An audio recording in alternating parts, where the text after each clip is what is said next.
Hi guys, welcome on my YouTube channel. My name is Ayush and आज की ये video आपके लिए बहुत ही ज़्यादा इंपॉर्टेंट होने वाली है, क्योंकि अब मैं इस चैनल पर बर्ड पावर मेड बुक के सेशन 1 से लेकर सेशन 47 सारे ही कंप्लीट कराने जा रहा हूँ, जिससे आपको एनडीए के एग्ज़ाम में, एयरफोर्स के एग्ज़ाम में और नेवी के एग्ज़ाम में वोकेबलरी में काफ़ी ज़्यादा हेल्प होगी।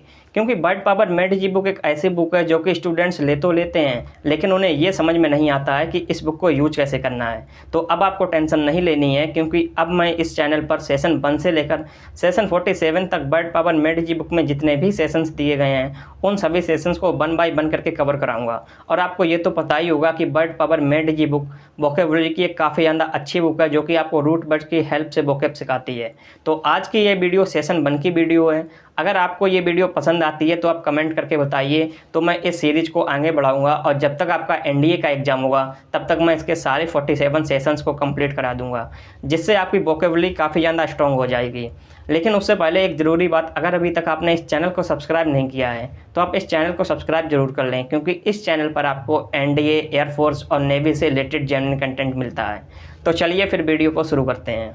देखिए, इस बुक के सेशन 1 में आपको 10 वर्ड्स दिए गए हैं और इन 10 वर्ड्स की आपको इसमें मीनिंग बताई गई है कि ये 10 वर्ड्स की मीनिंग क्या होती है। इसके बाद जो सेशन 2 एंड सेशन 3 है, इन सेशन में रूट वर्ड्स बताए गए हैं कि ये वर्ड्स किस किस रूट वर्ड्स से बने हुए हैं।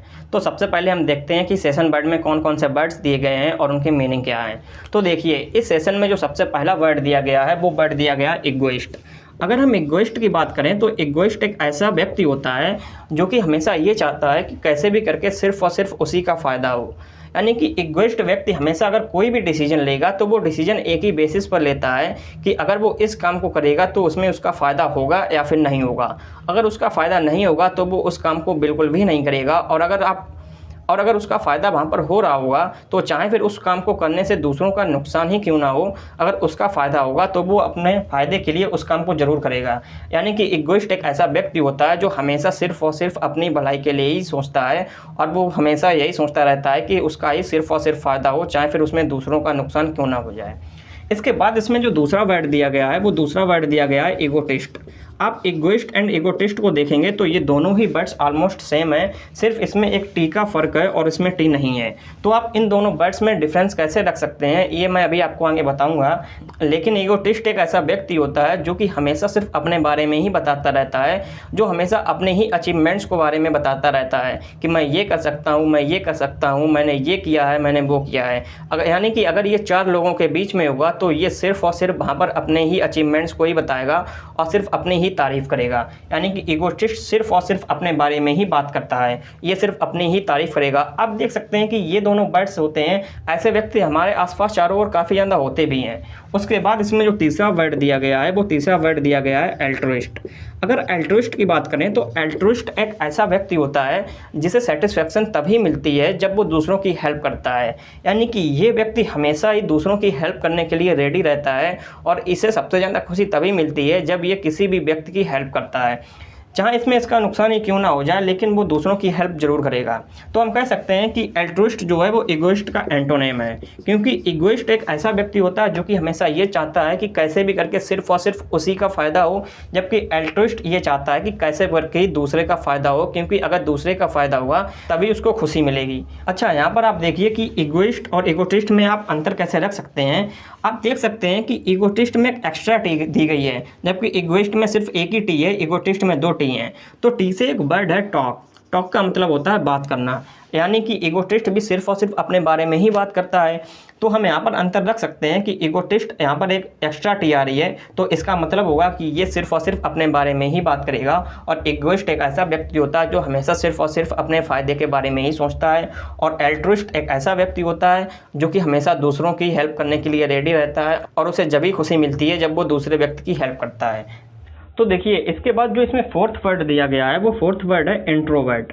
अगर इंट्रोवर्ट की बात करें तो आप देखेंगे कि हमारे आसपास में ऐसे बहुत से लोग होते हैं जो हमेशा ये चाहते हैं कि वो हमेशा अकेले ही रहें। यानी कि ऐसे व्यक्ति बहुत से होते हैं जो हमेशा ये चाहते हैं कि वो सिर्फ और सिर्फ अकेले रहें, यानी कि अकेले रहना ही वो पसंद करते हैं।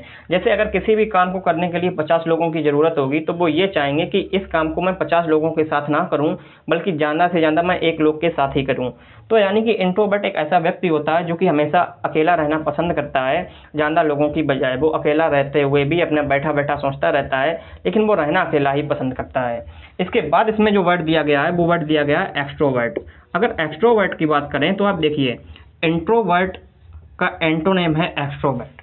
एक्सट्रोवर्ट जस्ट इसका उल्टा है। एक्सट्रोवर्ट का मतलब होता है एक ऐसा व्यक्ति जो कि हमेशा लोगों के साथ रहना पसंद करता है। ऐसे बहुत से लोग होते हैं जो कि बहुत से लोगों के साथ रहना पसंद करते हैं और हमेशा हंसी मजाक करते रहते हैं और खुश रहते हैं। और ये व्यक्ति एक ऐसा व्यक्ति होता है, जैसे कि आप लोगों के बीच में भी कोई ऐसा व्यक्ति होगा कि अगर आप कहीं पर भी जा रहे हो, अगर वो व्यक्ति आपके साथ हो तो आपको काफ़ी ज़्यादा मज़ा आता है, यानी कि आपको काफ़ी ज़्यादा खुशी होती है और वो आपको हमेशा हंसाता ही रहता है। तो वो व्यक्ति होता है वो एक्सट्रोवर्ट ही होता है। उसके बाद इसमें जो वर्ड दिया गया है वो वर्ड दिया गया है एम्बिवर्ट।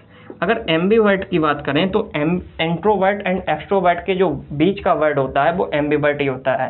यानी कि ये जो व्यक्ति होगा वो सिचुएशन के हिसाब से कभी इंट्रोवर्ट जैसा बिहेव करेगा एंड कभी एक्सट्रोवर्ट के जैसा बिहेव करेगा। यानी कि जब ज़्यादा खुशी होगी तब वो एक्सट्रोवर्ट के जैसा बिहेव करेगा, और जब उसे कोई भी दुख होगा तो वो इंट्रोवर्ट के जैसे बिहेव करेगा।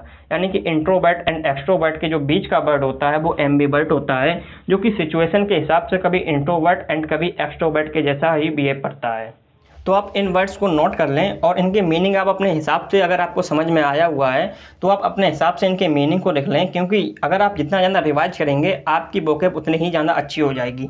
इसके बाद के जो सेशन आएंगे उस सेशन में बताऊंगा कि इगोइस्ट किस रूट वर्ड से बना है, इगोटिस्ट किस रूट वर्ड से बना है, और ये सारे वर्ड्स किस रूट वर्ड से बने हैं, जो कि आपको काफ़ी ज़्यादा हेल्प करेंगे। लेकिन अभी आप इन वर्ड्स को नोट कर लीजिए और आप इनकी मीनिंग को लिख लीजिए। उसके बाद हम बात करते हैं आगे के वर्ड्स के बारे में। इसके बाद जो इसमें वर्ड दिया गया है वो वर्ड दिया गया है मिज़ेंथ्रोप। तो देखिए, अगर बात मिज़ेंथ्रोप की करें तो मिज़ेंथ्रोप एक ऐसा व्यक्ति होता है जो कि मानवता से नफरत करता है, यानी कि जो मानव जाति से ही नफरत करता है, तो उस व्यक्ति को हम मिज़ेंथ्रोप कहते हैं। उसके बाद जो इसमें वर्ड दिया गया है वो वर्ड दिया गया है मिसोजिनिस्ट। अगर हम बात मिसोजिनिस्ट की करते हैं तो मिसोजिनिस्ट एक ऐसा व्यक्ति होता है जो कि वुमेन से नफरत करता है। अब होता क्या है कि इसके पास्ट में कभी कुछ ऐसा रहा होगा, जैसे किसी भी वुमेन्स के प्रति इसका ज़्यादा लगाव होगा और उसने उसे धोखा दे दिया होगा, या कुछ भी उसके साथ ऐसा किया होगा जो कि वो नहीं चाहता होगा, जिससे वो बुरी तरीके से अंदर से इतना ज़्यादा परेशान हुआ होगा कि वो अब वुमेन से नफरत ही करने लगा है। अब वो अब ये नहीं चाहता है कि वो अब किसी भी वुमेन को अपनी लाइफ में वापस लाए, तो ऐसे व्यक्ति को हम मिसोजिनिस्ट कहते हैं। यानी कि एक ऐसा व्यक्ति जो कि वुमेन से नफरत करता है तो उसे हम मिसोजिनिस्ट कहते हैं। उसके बाद जो इसमें वर्ड दिया गया है वो वर्ड दिया गया है मिसोगैमिस्ट। अब देखिए, अगर मिसोगैमिस्ट की बात करें तो मिसोगैमिस्ट एक ऐसा व्यक्ति होता है जो कि शादी करने से घृणा करता है, यानी कि ये व्यक्ति ज़िंदगी में कभी भी शादी करना नहीं चाहता है। अब ऐसा नहीं है कि मिसोजिनिस्ट एंड मिसोगैमिस्ट दोनों ही सेम होते हैं। मिसोजिनिस्ट अलग होता है और मिसोगैमिस्ट अलग होता है। मिसोजिनिस्ट की लाइफ में कोई वुमेन नहीं होती है, लेकिन मिसोगैमिस्ट की लाइफ में ऐसा हो सकता है कि इसकी लाइफ में कोई वुमेन हो या फिर कोई भी लेडी जो हो सकती है इसकी गर्लफ्रेंड भी हो और ये किसी भी लेडीज़ के साथ रहता भी हो, लेकिन ये सिर्फ शादी करना नहीं चाहता है, ये सिर्फ शादी से ही नफरत करता है। उसके बाद जो इसमें वर्ड दिया गया है वो वर्ड दिया गया है, ये लास्ट वर्ड है, ये वर्ड दिया गया एस्थेटिक। एस्थेटिक एक ऐसा व्यक्ति होता है जो कि साधु की लाइफ जीता है। होते नहीं है साधु संत जो होते हैं, उसकी लाइफ को जो जीता है वो होता है एस्थेटिक। तो देखिए, इसके जो सेशन 1 में आपके यही 10 वर्ड्स दिए गए हैं जो कि मैंने अभी आपको बता दिए हैं। अगर आपको ये वर्ड्स समझ में आए हैं और आप चाहते हैं कि मैं इस सीरीज को आगे कंटिन्यू करें तो आप कमेंट बॉक्स में ज़रूर बताइए। तो मैं जब तक आपका एनडीए का एग्जाम आएगा तब तक मैं इसके अंदर जो 47 सेशंस दिए गए हैं उन सभी सेशंस को कंप्लीट करा दूंगा। तो देखिए, ये तो सेशन फर्स्ट था। इस सेशन फर्स्ट में आपको केवल इन 10 वर्ड्स को बताया गया है और इनकी मीनिंग को बताया गया है, जो कि मैंने आपको बता दिया। लेकिन इसके बाद के जो सेशंस आएंगे उन सेशंस में आप सीखोगे कि ये जो वर्ड्स हैं ये वर्ड्स आपके किन किन रूट वर्ड्स से बने हैं। यानी कि अब आप इन वर्ड्स की हेल्प से रूट वर्ड्स सीखोगे जो कि आपके लिए काफ़ी ज़्यादा इंपॉर्टेंट होंगे और आपकी वोकेबुलरी की प्रॉब्लम को पूरी तरीके से दूर कर देंगे। तो अगर आप चाहते हैं मैं इस सीरीज को कंटिन्यू करूं और इस बुक को ख़त्म करूं, इसके जो 47 सेशंस हैं उन सभी को आपको कंप्लीट कराऊं, तो आप कमेंट बॉक्स में ज़रूर बताइए। और ये आपके एनडीए, एयरफोर्स और नेवी के एग्जाम्स के लिए काफ़ी ज़्यादा हेल्पफुल होंगे। और जब तक आपका एनडीए का एग्जाम आएगा तब तक मैं इसके सारे 47 सेशंस को आसानी से कंप्लीट करा दूंगा और आपकी वोकेबुलरी भी काफ़ी ज़्यादा स्ट्रॉन्ग हो जाएगी। तो आई होप आपको ये वीडियो पसंद आई होगी। अगर आपको ये वीडियो पसंद आई है तो वीडियो को लाइक कीजिए और चैनल को सब्सक्राइब करना बिल्कुल मत भूलिए।